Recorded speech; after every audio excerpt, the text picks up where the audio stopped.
यशायाह नबी की पुस्तक उसका 9 अध्याय उसकी 6 और 7 आयत।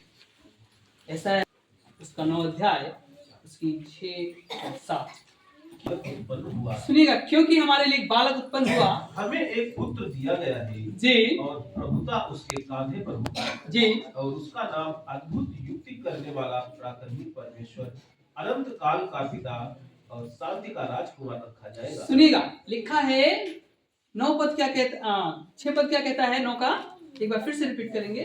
क्योंकि हमारे लिए एक बालक लिखा है क्योंकि हमारे लिए एक बालक उत्पन्न हुआ। क्या उत्पन्न हुआ है? क्या उत्पन्न हुआ है?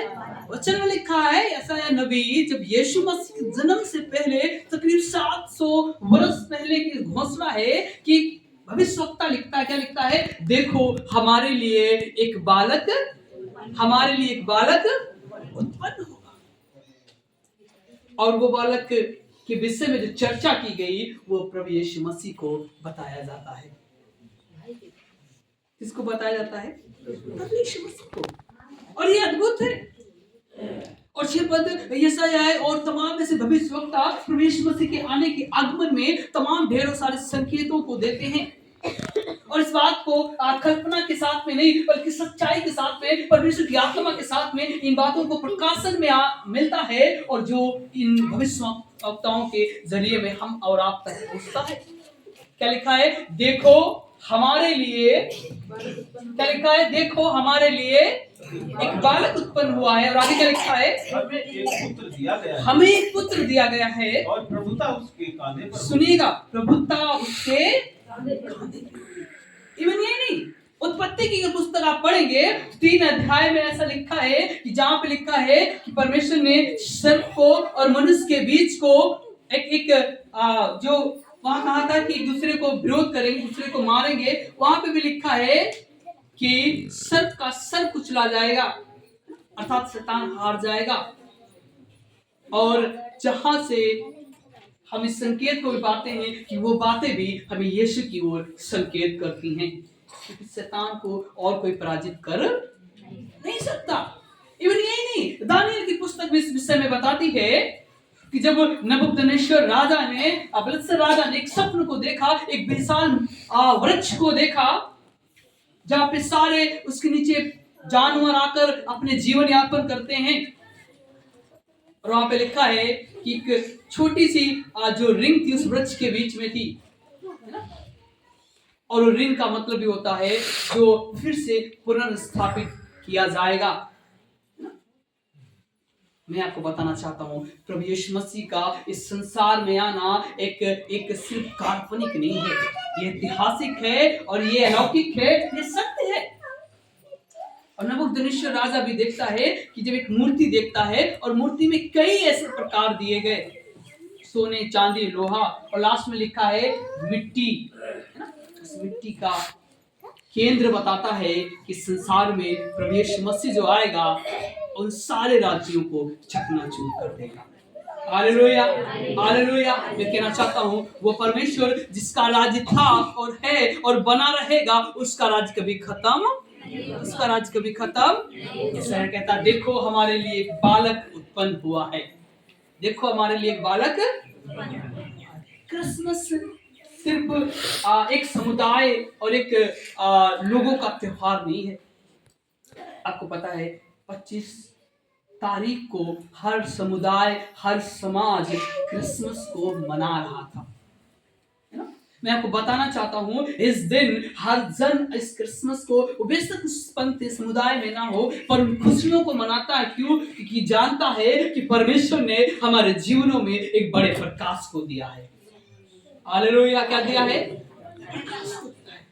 आपको पता है 23-24 की जो रातें होती हैं ये बड़ी होती हैं, है ना? 22-23 में रातें जो है ये बड़ी होती हैं, ये दिन पे प्रभुत्ता करती हैं और दिन छोटा होता है।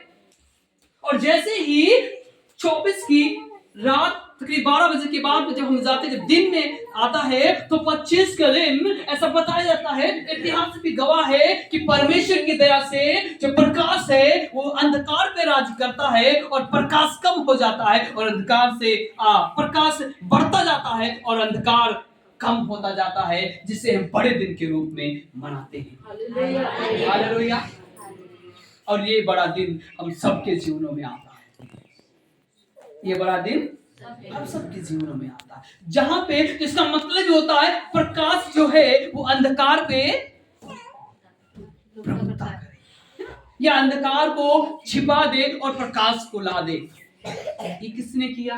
प्रभु यीशु मसीह ने। किसने किया? प्रभु यीशु मसीह ने।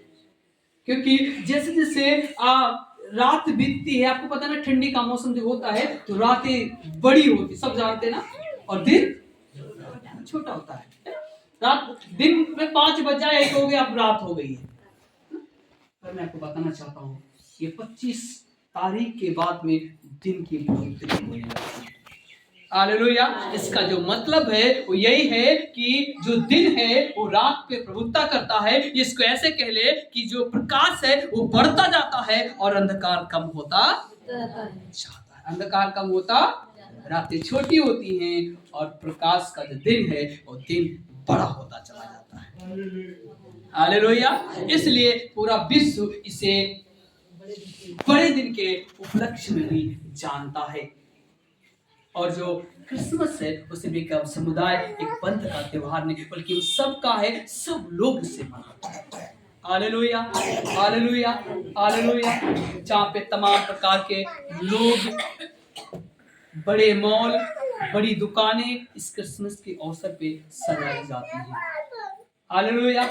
मैं आपको बताना चाहता हूँ कि परमेश्वर जो है, जो आपके जीवनों में एक बड़े प्रकाश को लेकर आया। क्या लेकर आया है? क्रिसमस क्या लाया आपके लिए? क्रिसमस क्या लाया? प्रकाश को लेकर आया। क्या लेकर आया? प्रकाश को लेकर आया। वचन में लिखा है क्रिसमस आपके लिए प्रकाश को लाया है ना? इसको कह सकते हैं जो क्रिसमस है आपके लिए आनंद, शांति, प्रेम और बड़ी उजाले को लेकर आया है। हालेलुया। यही तो क्रिसमस है, यही तो परमेश्वर का सुसमाचार है कि लोग यीशु को जाने और अंधकार को अपने जीवन से जाने दें और प्रकाश को अपनाने पाए। यही तो परमेश्वर चाहता है कि आपके जीवनों में प्रकाश आने पाए। हालेलुया। उजाला होने पाए और उसका केंद्र हमारा प्रभु यीशु मसीह है। इस संसार में जब हम पाप में ही थे, हमारी समझ, हमारा ज्ञान, हमारा विवेक हमें अपने पाप से मुक्त नहीं कर सकता। इसलिए प्रभु यीशु मसीह इस संसार में हमारे लिए आया और वो मनुष्य के रूप में आया। हालेलुया।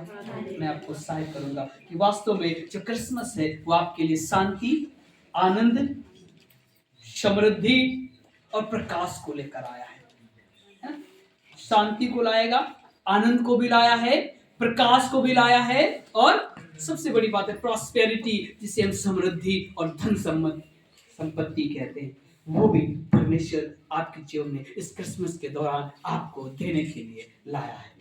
Hallelujah, hallelujah. इसलिए हम क्रिसमस को मनाते हैं। और वास्तव में क्रिसमस का जो माना जाना कोई पक्की तारीख तो नहीं, पर यस, ये कई सालों से, कई वर्षों से 25 को बड़े दिन के रूप में मनाया जा रहा है, जिसे हम सब अब यीशु मसीह के जन्म दिवस के अवसर पे जानते हैं। हालेलुया। आप सब उत्साहित हो, आनंदित हो और अपने विश्वास को आप जागृत करें ताकि यस आप क्रिसमस के मतलब को जान पाए। लोग पूछे तो आप बता पाए क्रिसमस कोई सिर्फ एक समुदाय पंथ के लिए बल्कि पूरी मानव जाति के लिए, पूरी मानव जाति के लिए। हालेलुया। इतना ही नहीं, आप हमारे साथ एक